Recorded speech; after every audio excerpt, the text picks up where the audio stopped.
It's your boy, U-Goboy. That's Mongo, all right? This is the U-Goboy podcast channel. But before we start, hit that like button, hit that subscribe button. We got unfiltered, authentic conversations. We got sports talk. We got drops. Oh, yeah. So, Mongo, what should they do? Like and subscribe. Oh, yeah. Yahtzee. The reason why he didn't get in is because the Patriots cheated.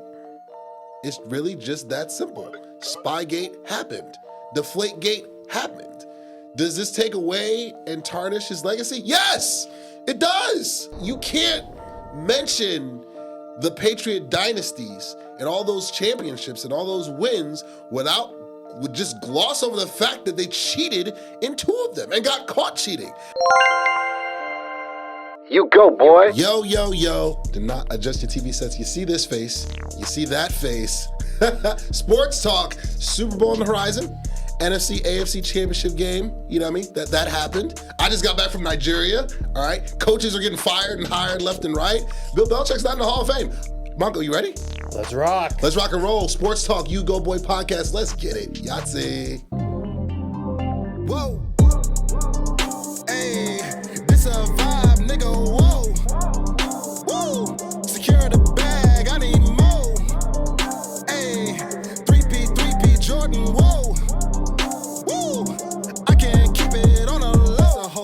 This a whole vibe. I don't need a plug, no cosign. Thinking out loud, that's a gold mine. Mask on, yeah, COVID-19. Baby mama, yeah, looking like Rihanna. Rest in peace to George, rest in peace Brianna. Still kicking like Van Damme with my niggas in Amsterdam. Yo, yo, yo, yo, yo.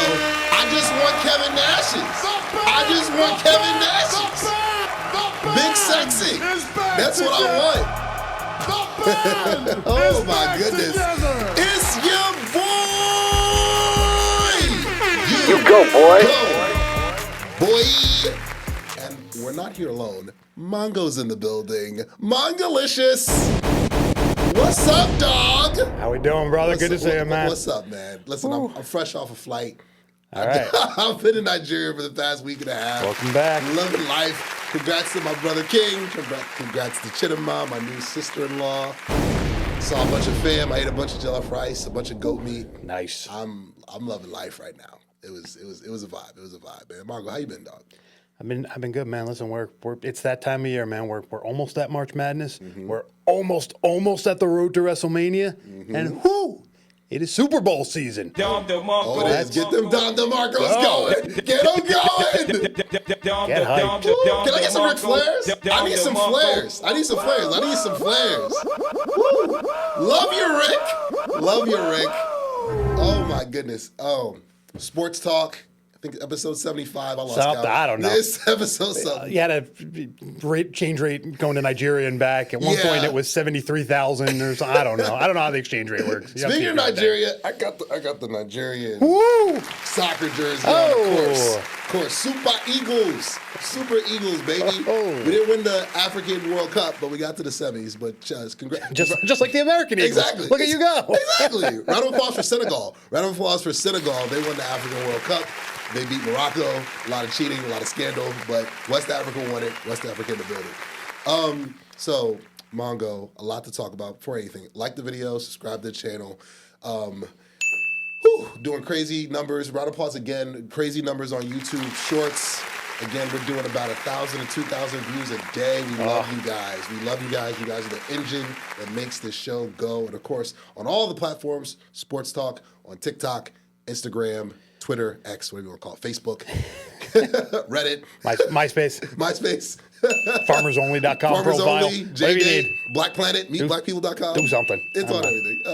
So, Mongo, let's start with the 2 games. All right. And then we'll get to the coaching carousel, and then we'll preview the Super Bowl. And we'll even try to sneak in some Cowboys and Jets talk, as always. But let's start with the 2 games. Let's first start with the first semifinal, the AFC Championship game. Round of applause for the New England Patriots. They are headed to the Super Bowl. Mike Vrabel in his first season. I know that warms your heart as a New York Jet fan. Vrabel warms my heart. He does. Listen, we both wanted him on our respective teams. Yeah, we'll break down both games individually. But Yes, we will. I mean, if you were to make a comic book of us, and that's a challenge for anyone out there listening, we love you guys. Animated, the more animated, the better. Absolutely. But you know how Batman has his pals and his booms in the background? Yours would at one point pop generational, and mine would at some point pop narrative. You know those are our two go-to words. And you know, I really feel like the industry just has the narrative on last weekend and this Super Bowl so wrong. You know, we already had a conversation on New York radio. Where do these rank amongst the worst quarterbacks to ever play in the Super Bowl? And I mean, it's a quarterbacks league. I get it. Of course. But you got to respect the four coaches that were standing at the end of this thing, especially in a year we've talked about it ad nauseum at this point, but with no Burrow and with no Mahomes. And it wasn't about the players necessarily. I mean, these four coaches are special coaches. And so going back to what we were saying about Vrabel, by accident, January 2020, before it all went wrong, I was accidentally in Nashville for a bachelor party. Nice. And it was when they made that run against Kansas City. And Nashville shut down the main drag, and they had a big screen up. And even though I was just there enjoying the booze and having a good time with Nashville, there was a palpable sense of we can do this, even though, I mean, Kansas City was the significantly better team. Because Mike Vrabel has his guys ready to go just every single time. He is such a good coach. He is. We talk about culture a lot, especially the last few years with our respective teams in a transitional phase, so to speak, coaching-wise and in front office and personnel. I think New England absolutely nailed it with him as their head coach. Again, a Patriot alum. You know, he gets it. He understands the Patriot way. How the Titans doing, by the way? You think they're regretting that? They fired their GM, too, on top of that. I think that you talk about taking on the persona of your head coach. You talk about him being the face of the culture that's trying to be instilled in that program. That's Mike Vrabel. That's been him since day one. This is why you wanted him in New York. This is why I wanted him in Dallas. But he is in New England, and there were a couple. I didn't see too many Patriot games this year, but there's a handful that I saw that they won in just Vrabel fashion. I remember against the Baltimore Ravens toward the end of the year. That was a Patriot win, just a grind out win right there. And you look at this entire playoff run. You know, it's just been against the Texans and now against the Broncos. It's just been before that against Harbaugh, you know, against the Chargers. You know, I mean, it's been Vrabel ball this entire way. So, you know, them winning 10-7 in a grimy back alley style, old school AFL merger type of football game to decide the AFC championship, that's on brand. Yeah, that was on brand. It really was. And not just Vrabel the player, but, you know, really 21st century Patriots. You know, Vrabel was part of some of those games.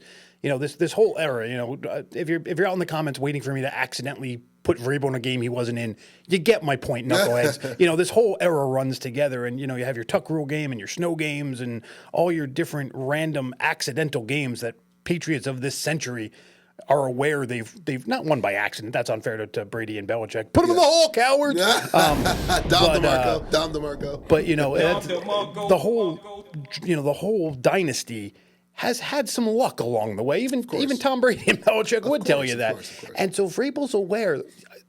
Snow, you know, altering the outcome of that game, he'll certainly take it. Getting to play Stidham, he's not getting overexcited about that. He knows that he still needs to go out there and take care of business. He'll take the opportunity. He'll certainly cash it in.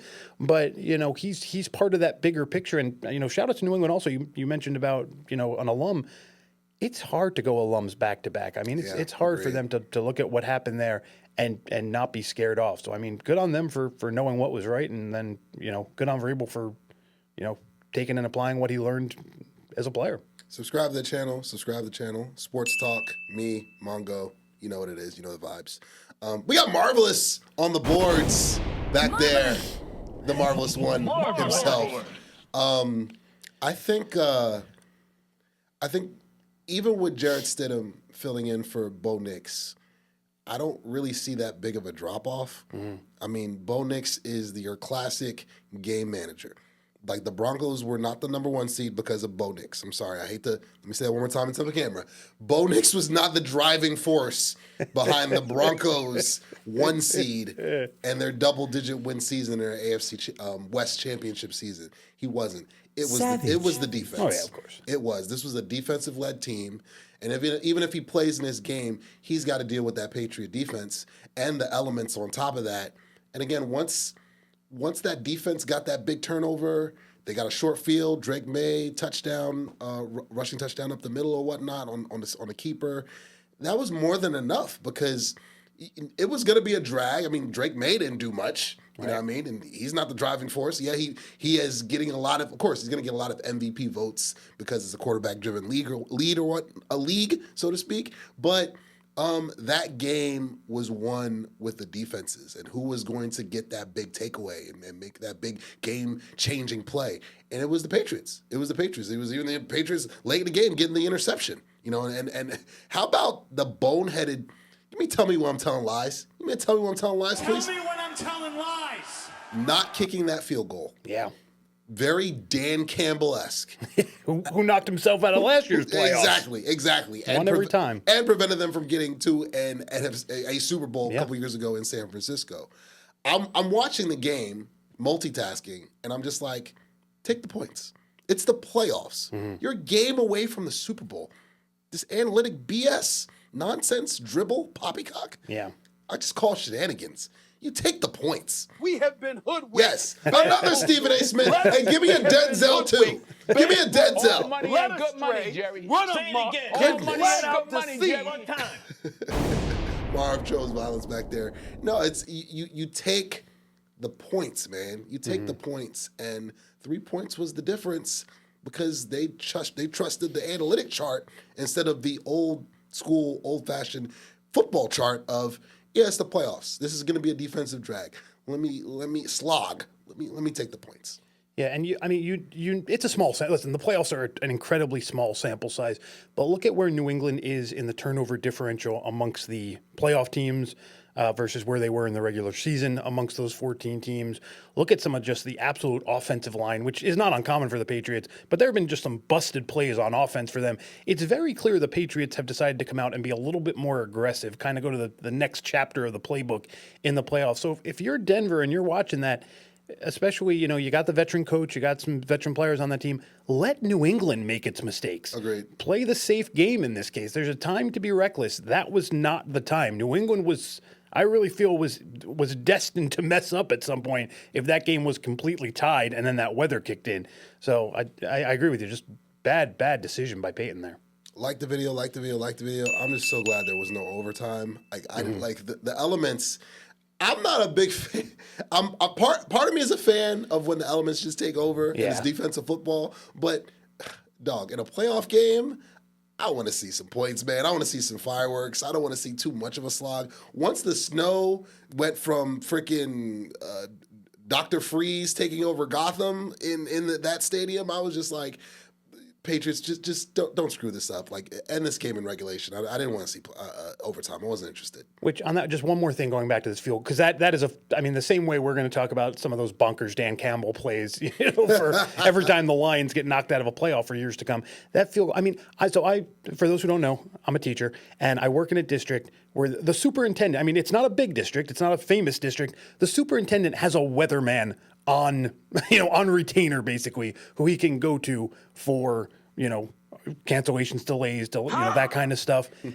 If this random school official can have a weatherman in his ear, how is there no nerd on the Denver sideline telling Peyton, get these points now? It's about to get real bad, real quick. Did Sean Payton not know that? How did he not know that? That's the inexcusable part. Get those flares going. Get those diamonds are forever going. Get those flares going, man. It takes me back to I got to insert the freaking cowboy documentary on Netflix, because you remember seeing it as well. Jimmy Johnson understanding the trash can that was Candlestick Park in 1992 after a monsoon, what part of the field was playable and what part of the field and what type of cleats are necessary in a game away from the Super Bowl, you're supposed to have the awareness as a head coach and as a staff to know what works and what's actually accessible today and what's not, as well as what's coming with the weather. Correct. Because in 1992, they didn't have the technology that they have now in 2026. There's no excuse. And you're at home. Yeah. And you're at home. You're at home. And so that, but again, round of applause for the Patriots, for the Pats. They're headed to the Super Bowl, and got uphill battle. But they definitely have a shot to win it. Like Vrabel knows how to win those types of games. Let's switch over to the other semifinal. Yeah. The round of applause for the Seattle Seahawks, winners of the NFC. I was loving it. Listen, I have a hate list of teams that just cannot win the Super Bowl. And yeah, I do. No, that I believe. Sorry, that part I fully believe. The fact that the Rams are on that list is what catches me off guard. The only reason why the Rams are on that list is because C.J. Anderson is still running. Yes, okay. 2018 divisional playoff. The round Dallas can't get past. Yeah, C.J. Anderson and Todd Gurley are still running, so they're forever on that list. And it was good to see them get knocked out yet again because I don't forget. Very, very quick sidebar, though. One of my reasons I do root for the Rams. You'll see it. It'll come out. Okay. You heard it here first, sports fans. You'll see it over the next, 10 days. Every time the Rams are in the national media, you get the list of players who are still active who played when they were the St. Louis Rams. How many guys are left who played a home game in St. Louis? I love that stat. Love that Shout out Johnny Hecker. Yes. And I love the fact that you have a St. Louis Ram jersey. Oh, of course. In your illustrious collection. It'll be making an appearance for the Super Bowl, don't you worry. Sam Bradford, eat your heart out. The Rams are on that list. You already know 49ers are on that list. You know the Packers and, of course, the Philadelphia E-Girls. They're on that list, too. It's lock, stock, and barrel. That's just what it is. But no, I mean, going into this game, again, this was a divisional game. So this is much, much different than what was going on the AFC side. Yeah. Two teams that play each other twice a year, that play each other tough, that obviously the boy genius, Sean McVay. It was funny. I was watching the game with a lady friend, and she was wondering, she's like, why do they keep showing the Rams coach? And I'm just like, because the league just... everyone wants to be him. Exactly. There's the McVay tree. There's the Shanahan tree. We get it. These are the generational coaches. Yeah, this is just what it is. So, but shout out to Mike McDonald, the actual winning coach from that game. But man, this was a game of big plays. I've been meaning to ask you this, Mongo, because this is Sam Darnold is headed to the Super Bowl. Yes. As a Jet fan, everything that's going on with Darnold, from the Vikings being a 14-win team, 14-win team there, but one and done, obviously. This year again, 14-win team, 1 seed in this case, and now headed to the Super Bowl. He was outstanding. That was honestly, I believe that was the best game of Sam Darnold's career. With what was at stake, with what was on the line, the numbers he put up. I mean, the Rams aren't throwing out the 72 Dolphins or the 85 Bears defense, but still, it's the playoffs. And a team that you play twice that knows all your tendencies, top of your tendencies. Where do you think, what is the biggest difference you see with Darnold now versus when he was seeing ghosts with you guys back in the day? The biggest difference I see is that he is not in New York. That is 100%. Savage. That is 100% facetious. That's a savage. But it's 100% true. I mean, you took my point right out of my mouth, because I was going to say to you, what was Sam Darnold's best quote in a post game this season? You probably, I don't know. Sam Darnold probably doesn't know. There is so much less pressure being outside New York. We will forever remember him as the seeing ghosts guy. Right. Regardless of what he had done that season. I mean, Mark Sanchez is still remembered for the butt fumble, even though he's responsible for the last 2 times we went to an AFC championship. Yes.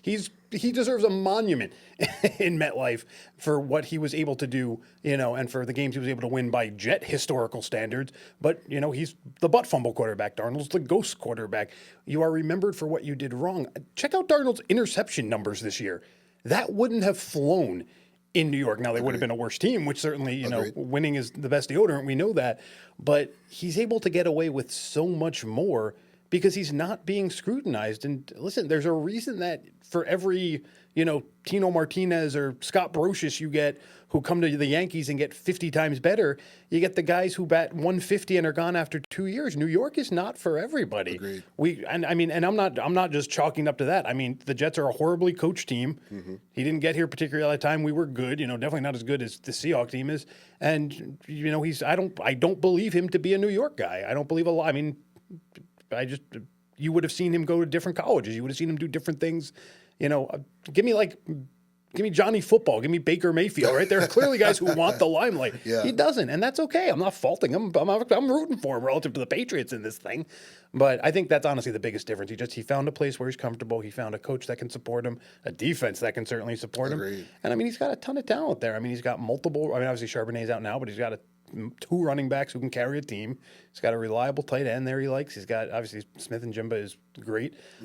I loved that when he was just flinging to Torrey Horton. Obviously, I love that too. That's a criminally underrated injury this season, but he's got the reliable Cooper Kupp there. He's got a lot going for him in a place that the fans naturally love you, as opposed to New York, where the fans are actively looking for a reason to hate you. Like the video. Shout out to Jake Bobo too. Low key, he's like one of those cult heroes, like John Kuhn with the Packers. The low offices of Bobo, Barner, and Arroyo, man. Yes, sounds like a freaking anime on Adult Swim. But no, I think so. To go off of that point, coaching is a big. Coaching matters. We've talked about it since this show started, going on almost 4 years ago now. He gets the quarterback whisperer in Connell with the Vikings. Yeah. A better supporting cast as well. He went from Justin Jefferson, Jay Jetta, top 2 receiver in the league. He got his JSM. JSM was a top 2 receiver in this league this year. Goodness. And the offensive line is better. The scheme is better. And like you said, the defense as well. Vikings historically have always had solid defenses, even before Flores got there. Yeah. And he comes over here to Seattle. And round of applause for DeMarcus Lawrence. Round of applause for Tank. That's right. You got one over there too, don't you? Yes, we do. Yeah, look at that. Something about DeMarcus is when they leave Dallas, they go to the Super Bowl. Yeah, who would have thought? Thanks, Jerry. But no, he's been to better run organizations. Yeah. He's been to better run programs, better coach programs, better rosters, better roster development, better personnel departments, weight department, like food, beverage, whatever you're talking about. He's gone to better situations, and I think Carolina was a bit of a pit stop for him. Still figuring it out, but definitely his last 2 stops, the Vikings and Seahawks. And definitely with Seahawks, he's definitely found a home. And, they'll be the favorites. We're going to preview the Super Bowl, of course, but he's just in a better spot. And not to mention, round of applause for Cooper Kupp. I've been a Cooper Kupp fan for a number of years now on this show, in this country. Cooper Kupp is discarded by the Rams. Yeah. He came up with some timely catches. JSM came up with some timely catches. Something about those Ohio State receivers, not the quarterbacks, receivers. Chris Olave, I'm looking at you. Jeremiah Smith, in a couple of years, I'll be looking at you. And of course, Garrett Wilson, your guy. Okay. Ohio State is just a factory for top end receivers, and JSM is just that next one, and he was money in the bank. But you know what I feel sorry for, and let me get your take real quick before we keep it going to the coaching carousel. Yeah. Tyler Lockett. Oh, it's not Tyler Lockett, man. I feel for him. We'll get to your point too, but Tyler Lockett, he spends his whole career. He just missed out on the LOB Legion of Boom Super Bowl, and he just misses out on the Mike McDaniel-led Super Bowl too, while he's wasting away in Vegas. That's fair, yeah. And I really thought you were going to go with either Kyron Williams or Blake Corum, because to me, honestly, I could have watched the NFC Championship game. I could just watch 1,000 times. And I know you're not a Ram guy, but put lights and dark jerseys on the pennies on those guys. Yeah. Send them out there as robots. You'd love watching that game. It was a very fun game to watch. Yes. But to me, the thing that I was like, this is interesting, how split that Ram backfield was. And particularly, Blake Corum finally getting his starring moment. Finally, yeah. And they lose. Like, I'm Blake Corum, I'm like, please don't put that blame on me. I thought that's what you were going to say when you said, who do you feel sorry for? But Lockett's a good pull, too. Well, I have another one. The 2 backs is well done there. Corum, the Michigan guy. The other guy I feel for, I didn't feel for him when he was in Green Bay. Devontae Adams. Like, man, oh man, 0-5 in conference championship games. Like again, when he's in Green Bay, ripping my heart out with that bad man, your favorite quarterback, Aaron Rodgers, in 2016 and 2014, respectively. No, and of course 2022. How can I forget? Or 2023. Like, no, I'm not feeling sorry for that, but he was the only person, and of course Puka Nacua as well, great, awesome receiver who's established himself as a top 10, borderline top 5 receiver. But Tay Adams, 0-5, man, and they're just interviewing him afterward, and he is visibly just. He's like, bro, what do I have to do to get to a Super Bowl? Yeah. You know what I mean? Like, you feel for guys like that. First ballot Hall of Famer. And real quick, just to kind of go back to my original point from even before we started breaking this down, again, in a year where you don't have Mahomes, in a year where, you don't have Lamar, and, it's not necessarily a quarterback's year. Look at this. We're going literally player by player. We haven't even mentioned Matt Stafford, and I think that's great. I think we get so caught up sometimes in just, look at right after the Belichick nonsense, and if we get 30 seconds, trust me, I'll tee off on that for you. But the second headline on Yahoo Sports was that Eli has been snubbed. Snubbed. Yeah, right. Quote unquote. Big quotes there. Snubbed. My Eli. bad. I mentioned a dirty word there. But you get my point, right? Who do they get? I mean, after a legendary decision in the form of Belichick, who do they go to next? The guy with the multiple rings, right? Yeah. We are so quick to just make it about the quarterbacks chasing the rings, the quarterbacks chasing history. It's really just nice to be able. And I mean, I know Darnold and May each have their own story. They each have something gigantic to gain from this. But there are so many B-list storylines in this Super Bowl that can be appreciated. I mean, honestly, if Darnold didn't have his history, they might not even be the B stories. They might be the A stories. I mean, if Darnold was just, like if Darnold was Baker Mayfield, he'd still be a redemption arc, but he didn't necessarily crash and burn in Cleveland the way Darnold crashed and burned in New York. Plus, New York, we talked about it, is always going to carry, follow you further wherever you go. So I'm super in on this Super Bowl because we can have these quarterbackless conversations. Agreed. Like the video. Sports Talk, me and Mongo. It's a team sport. We know this because we are actual knowledgeable sports people, and we have the platform for it as well, right here, live from Bravery Studios. Like, bravery up. It's a quarterback-driven league, but it's a team sport. You're not going to sit here with a straight face and tell me that Drake May and Sam Darnold and Matthew Stafford are just head and shoulders above every quarterback in the league right now. They had great seasons. They put up great numbers. Stafford did, as well as May did as well. But when you're talking about the elite, top-tier, high-end quarterbacks, Stafford is kind of in that conversation.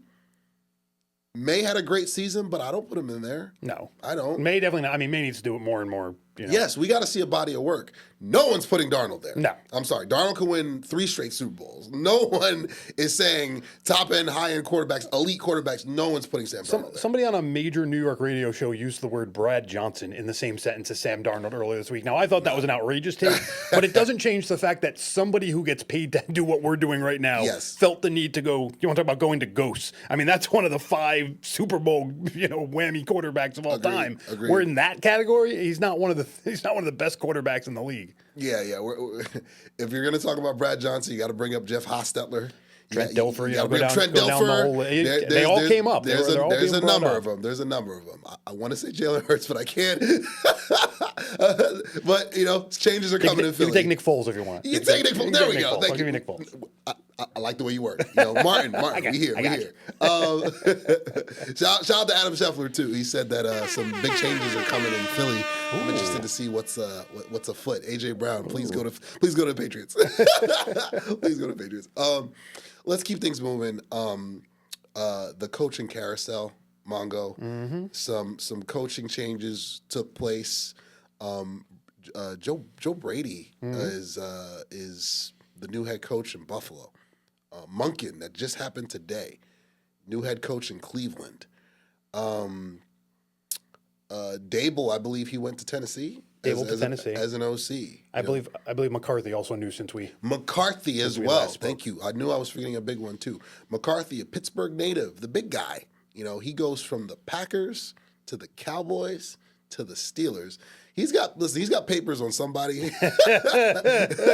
that coach's fraternity, that owner's fraternity. We'll find out. The Netflix documentary is going to be illustrious. But Big Mike is back. Tomlin, is out. He steps down and he has no interest in coaching anytime soon. We'll see if he pulls a Sean Payton. You know what I mean? Well, it might be a coaching vacancy opening in New York or Dallas in 2 or 3 years. Just a little foreshadowing. But Tomlin's out in Pittsburgh, But we got to talk about some of these this coaching carousel that happened from last episode up until this episode. In terms of the coaching, Harbaugh's with the Giants officially. Yep. Mike McDaniel, he goes to L.A.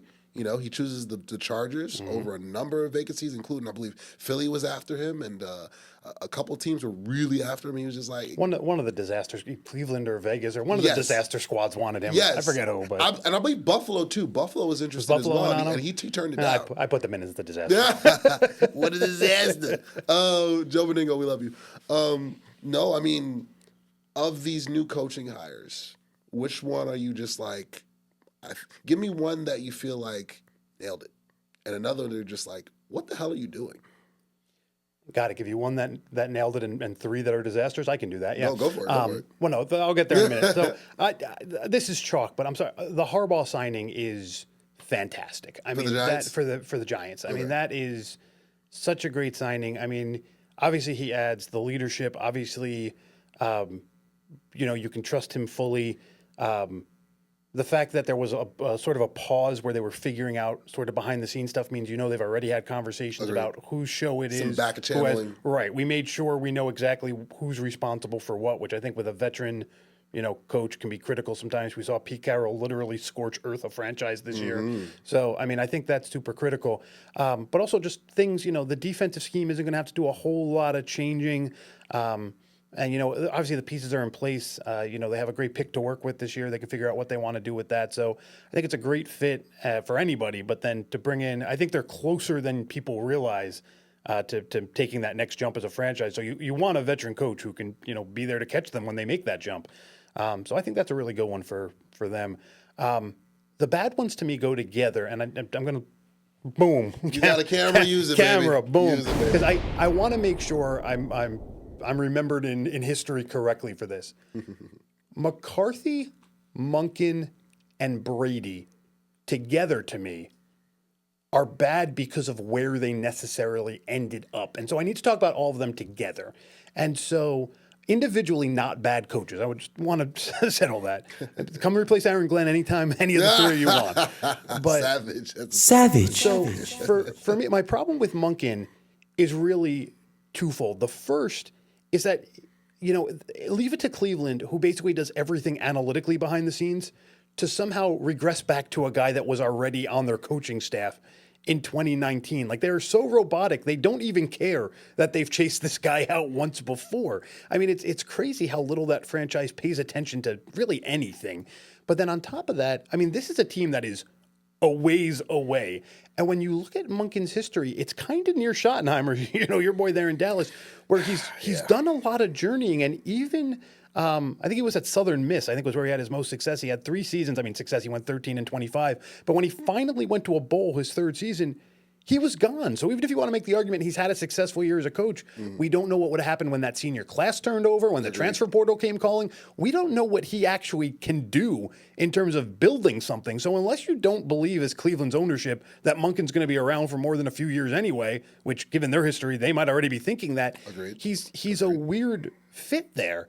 Meanwhile, Brady in Buffalo, I mean, listen, McDermott got run out for political reasons, as much as anything else. They clearly needed a change, and individually it makes no sense, right? One of the biggest problems up there in Buffalo is critical defensive moments in big games. Agreed. So why are you going offensive? If in general it's getting stale, why pick from the same coaching staff, right? Agreed. You have a tremendously loyal, tremendously savage fan base that will All the stay with you savages, and all hate the you no savages. matter what. Savage. So you internally went and found your yes man. Welcome to being football's the Yankees, Buffalo. Yeah. That's what you've done here. I'll even take it a step further off of that. The Brady hiring, very, very similar to the Schottenheimer hiring. Yeah, yes. Also fair. Again, it's very much a guy who we can just run over. Yes, it's like, and I get it. It's like you're thinking about your quarterback, your franchise quarterback. He's the highest paid player in the building. Yes, your decision should like cater to him or whatnot. My thing is, jury's still out on Shotty over here, former Jet. And then he coached for everybody, Jaguars too, Right. and Rams too. Something like nine franchises over 28 years, with one of them being a retread. Literally. Something insane like that. Literally. So it's like yes, this helps your quarterback. Right. This. You had your quarterback in mind. You had Josh Allen in mind with the hiring. You had Dak Prescott in mind with the hiring. Is this going to nail the culture? Is this going to nail the roster? Is this going to nail what is necessary to overtake the elite in your conference to get to the big bowl? Because if it doesn't, this is a fail. This is a loss right there. Again, we talked about it earlier. You just see the parallels. They felt like, okay, Mayo, no, we got it wrong. Yes, he's a black head coach, so you already know they have a shorter leash, so to speak, there. But no, they just felt in the building, bad hire, not the culture we're looking for. Nailed it with Vrabel.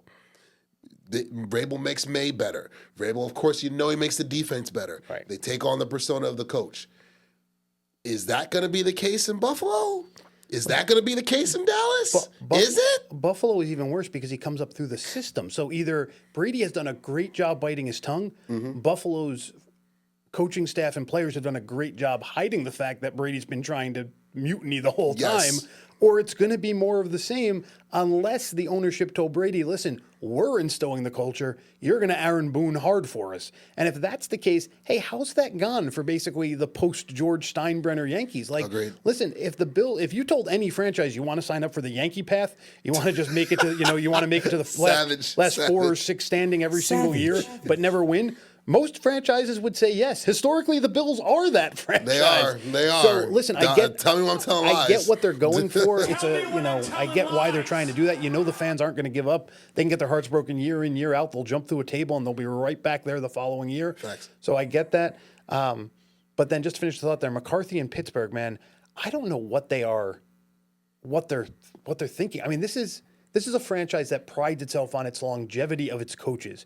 You have a guy that's only 12 years younger than the scorched earth that was Pete Carroll, so he's not sticking around that long. And then if you want to try and sell it on his experience, he has 18 years of head coaching NFL experience under his belt. Want to take a guess who has 19? I'll give you a hint.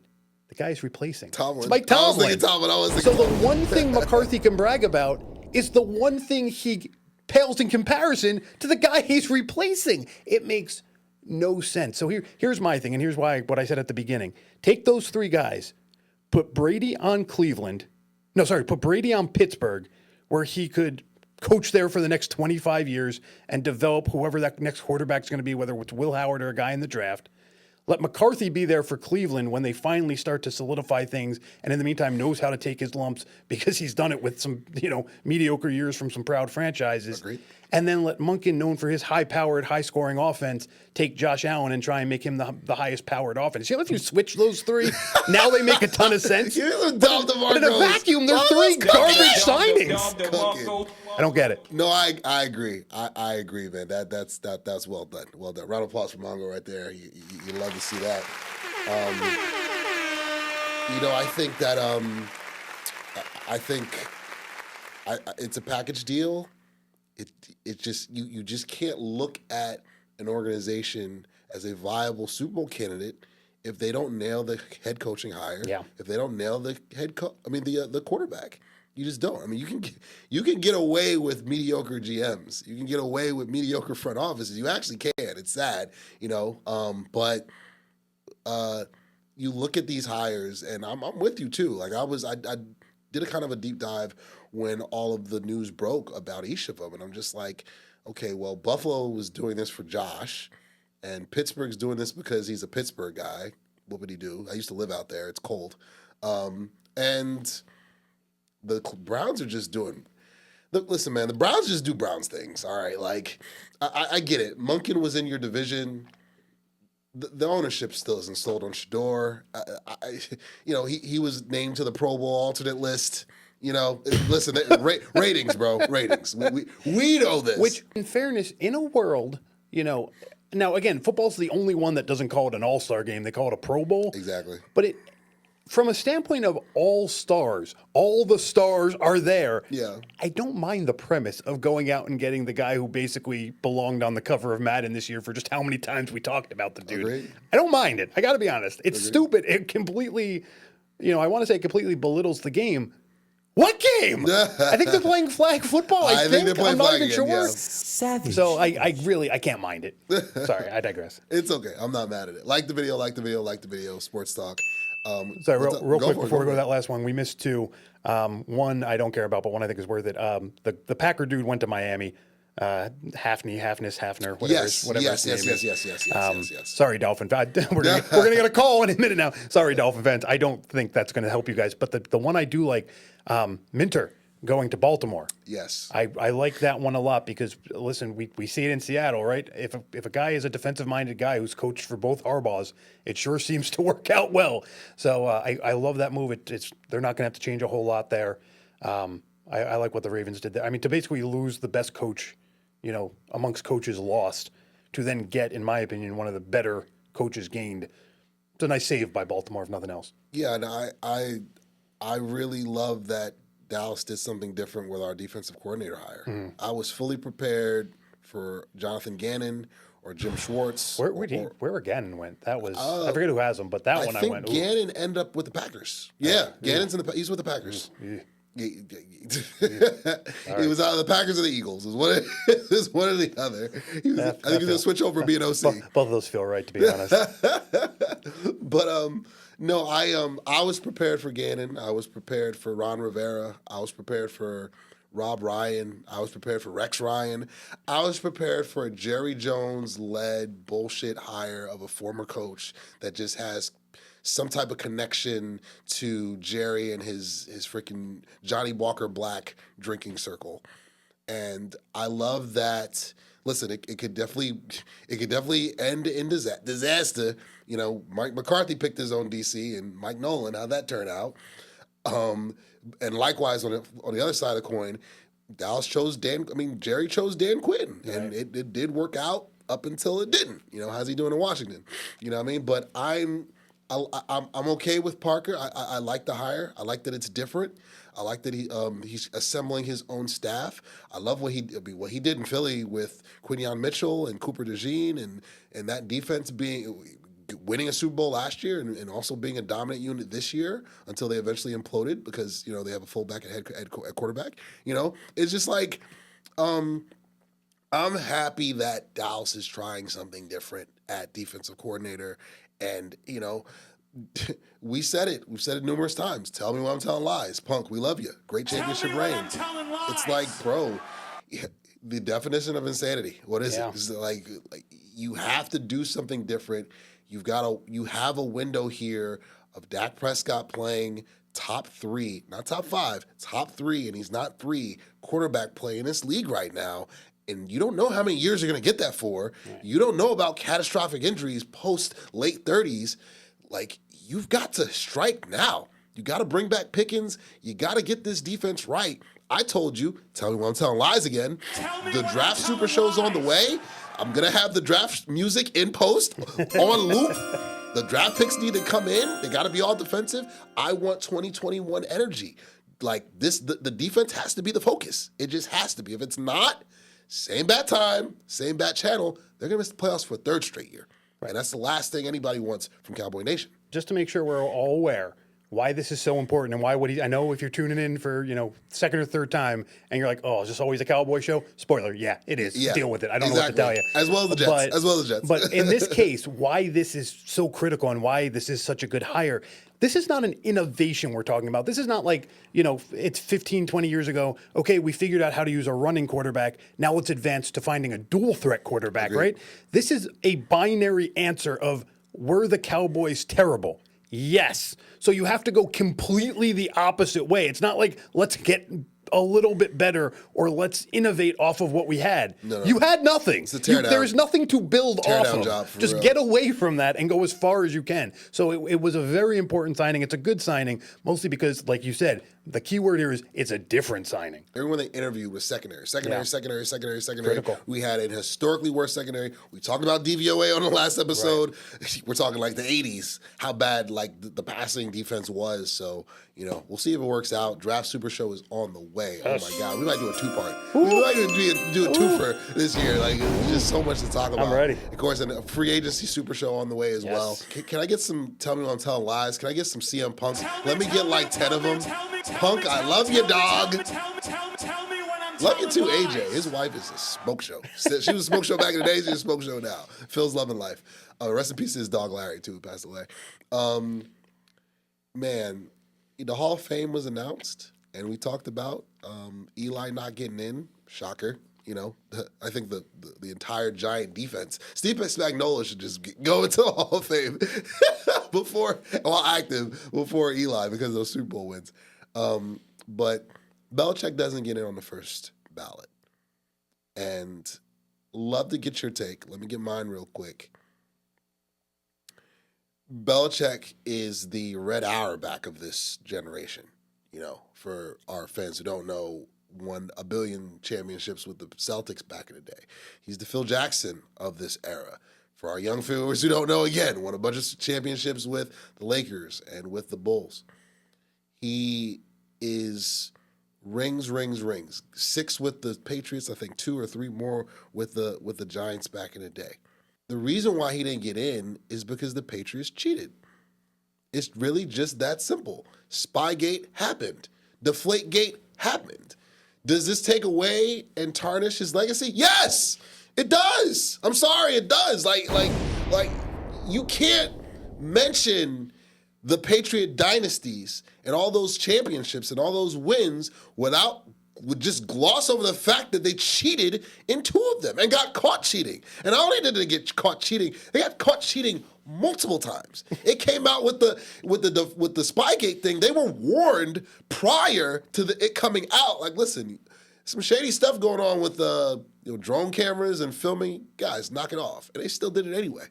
The Deflategate thing happened. Like, you had the FBI trying to get Tom Brady's cell phone, and he breaks it like it's an episode of Ozark or an episode of The Wire back in the day, hiding the evidence, shredding documents. What is this, secession? Like, what is this, Enron? Like, what are we doing?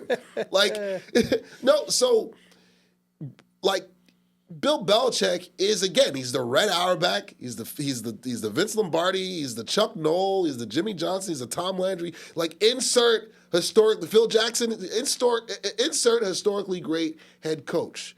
But you are not glossing over the fact that they cheated multiple times, got caught multiple times, and that aided and abetted in some of that success. That's why they were penalized, in my opinion, by the voters. Is he still going to be a Hall of Famer? Of course. A bust is waiting for him. His bust is probably already made. He'll have a whole wing of great coaches. Of the Super Bowl era, it's Belichick and everybody else. We can all agree on that. But 2 things can be right at the same time. He can be the greatest head coach of the Super Bowl era, and he can be linked with 2 of the biggest cheating scandals in not just the history of football, pro sports. Like, we're talking global. So both things are true. Do I agree with him being left out on the first ballot? I don't really have an opinion about that. I understand it, though. I fully understand why he wasn't a first ballot Hall of Famer, because the voters, that's how they felt. Tell me when I'm telling lies. Buy the merch. Mongo. Tell me when I'm Thank you. telling lies. I'm just gonna flat out say thank you. You'll see why in a minute. Real quick before I get to my point, you said in there at one point, I think a bust is probably waiting for him. I think that was like your direct quote. Yes. If we could get that as a drop and play that anytime we're talking about the Jets being on the clock during the draft, that would really. Salvaje. Speaking of drops, if we have flashback music back there, Marv, or storytelling music, you can drop that. I'll add it post if we don't have it. There it is. So it's about 3.5 years ago or so, and you and I are teaming up for the first time to do this show. And back in the day, he would give me notes about what we were going to talk about. Mm-hmm. You don't do that anymore. We pretty much just come here and have our fun. We don't have to. And then when you say, give me some pipe bombs or give me some Ric Flairs or give me some whoever, I always like to try in my head and say, where are we going with this? So that took me a minute to join the party. Anyway, I tell you that story because from the time it took me to ask Marv for the music to this moment right now is about how long it took the sports media to get the pitchforks and the torches ready. Don DeMarco. Savage. I'll get to the Belichick story of this in a minute. But hey, media, shut up. It was unreal how fast everyone was at it today. Yeah. And really, shame on the NFL. And also, you're the big loser here, NFL, because of where they try and put this and try to just make these 2 weeks not seem as unbearable as they really are. So everyone is looking for anything to talk about. Fix your damn NFL schedule, and then we don't have this to begin with. And the seating. Because we're talking about the Super Bowl at this point, not about this nonsense. When people were coming out today and saying, they're talking about the cheating scandal, well, the first thing I said was, well, I would have voted for Belichick because I voted for Barry Bonds, right? Agreed. Baseball's had this problem for years. Agreed. People were talking about the idea, well, did people just assume he wasn't in, so they voted for other people? Guess what? That's been a problem in MLB voting forever. Just because you, as a football-centric sports media, and not you, I'm looking right at you, world, don't bother to pay attention to. It's like whenever I talk about the WNBA and people ignore me until the same problem happens in the NBA, and I go, should have listened to me the first time. It's the same thing when I do that on I-80 or when I do that on New Roads. Same thing here. Like, we talk about other sports. We can live in a world where football doesn't reinvent everything. This isn't anything surprising. This is what happens all the time with controversial figures in baseball. So, first of all, shut up in general, but at the very least, let's wait and hear, because that's obviously one side of it, the cheating scandal. I don't even think it's true, but I love the Bill Polian story. I do too. That he's just preaching in a corner. I do too. Don't vote for this man. I'm loving it. I kind of hope it's true. I don't care if it's true necessarily. I believe, I believe everything. But I love it. I love these other guys don't necessarily get a chance every year. Belichick's a lock, so we burned our votes elsewhere. Conspiracy. I fully buy that. So let's wait and see.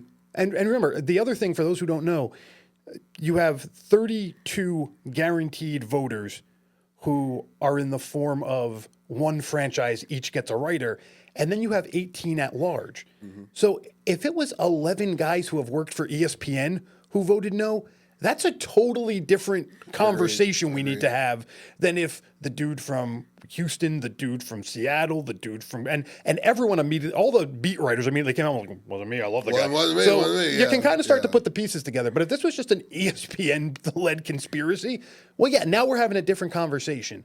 But so you got to wait. You got to see why the no's were. And this can be a conversation for the next time. I know we got to get to our Super Bowl picks. For me personally, again, I'm with you. Do I get it? Absolutely. Do I want to hear all the information before I decide how rational or irrational? Absolutely, which is why the conversation was so dumb to begin with.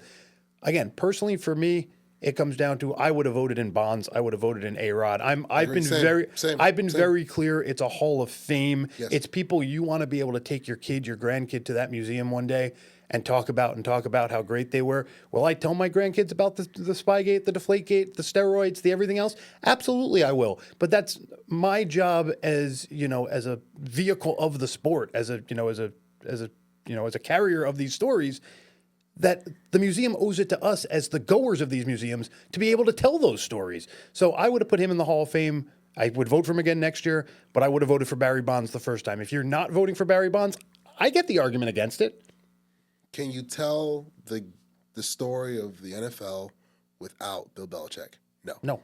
And that's the criteria to get into the Hall of Fame. It's the same in baseball. Absolutely. Can you tell the story of baseball without Roger Clemens, Barry Bonds, Mark McGwire, Sammy Sosa, A-Rod? Can you tell the story without them? No, you can't. They should be in. They should be in. Can you tell it? And can you tell me when I'm telling lies? Because that's how you wrap that segment up about a pipe bomb right there. We have to get to this Super Bowl. That's going to bring it on home. Absolutely. Mongo, who wins and why? Seattle, because Sam Darnold just takes it like a champion, to be quite honest. New England's only chance in this game is to get Darnold to panic. We know he's got the high interceptions. New England during the regular season, not a big turnover team, which means if Seattle doesn't force turnovers, if it's not just free giveaways, if Seattle can just, when they get sacked, just take the sack. Don't fumble it. Don't force a pick. Just try and win it in the trenches. Try and win it in the special teams game. We've seen this week, we're seeing the spread actually start to get bigger, but the over-under start to go down. Common sense would prevail there that means the country is beginning to think that the underdog is going to score less. Now, it's only a point. It basically went from like 25 to 22 to 25 to 21. But as people are starting to do research, they're starting to realize, whoa, Seattle's defense is good. Really good. Really good. And they're starting to sort of discredit New England's offense. I tend to agree. Listen, I'm not going to go straight chalk because, in the Super Bowl, they tend, especially two new quarterbacks to the Super Bowl, new coaches to the Super Bowl. You're going to see a lot of that chess match in the first half. So I'll go a little under that, but I don't mind that spread. I could see something in like the 21-17 range, 24-20 range, Seattle winning.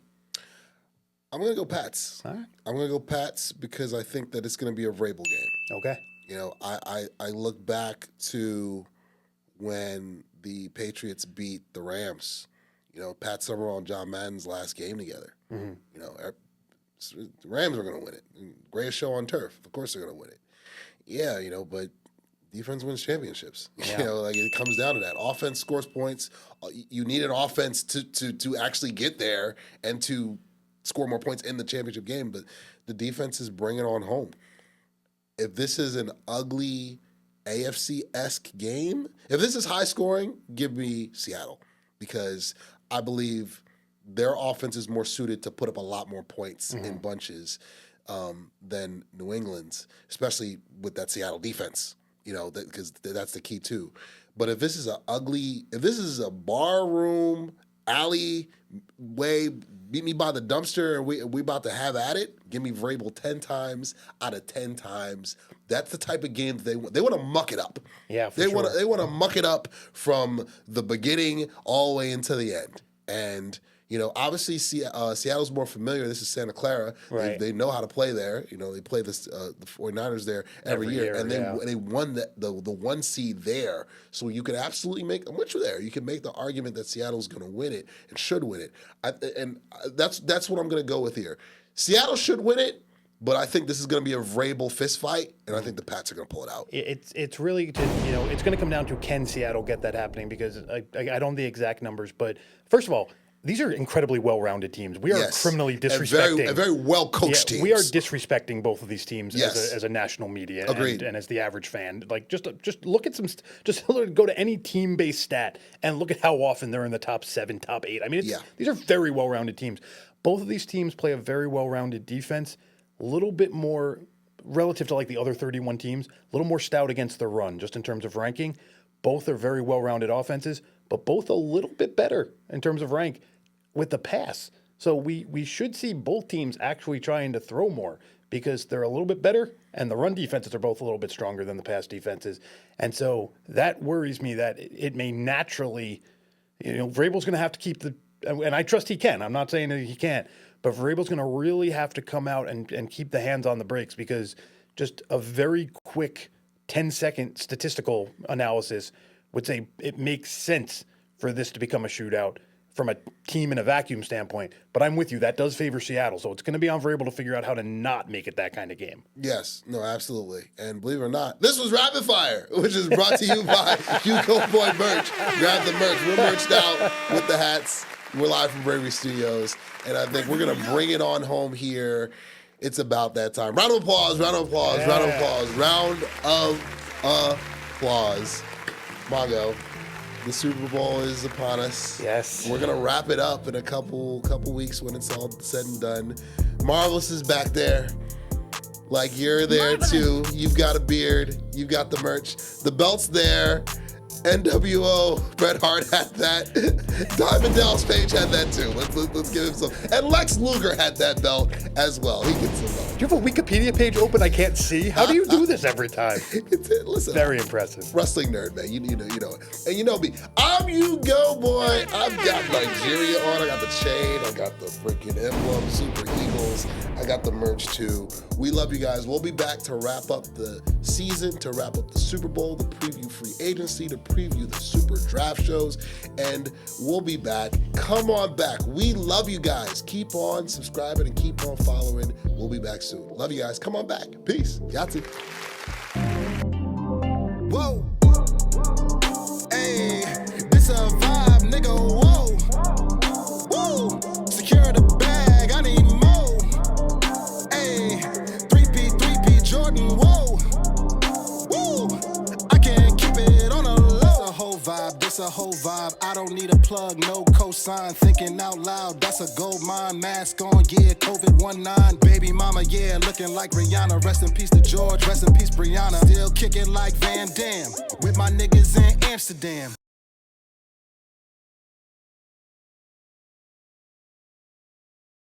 You go, boy. Yahtzee. It's your boy, U-Goboy, and my friends at New York Posse. They're gonna hook you up with some official gear. The Knicks are hotter than ever, and they're gonna get you right with some official snapbacks, beanies, official gear, official like tissue, baby. Hit that promo code below, 2024. Get 20% off on all New York Posse gear. Hit the link below, and they're gonna get you right. It's your boy, U-Goboy. Yahtzee.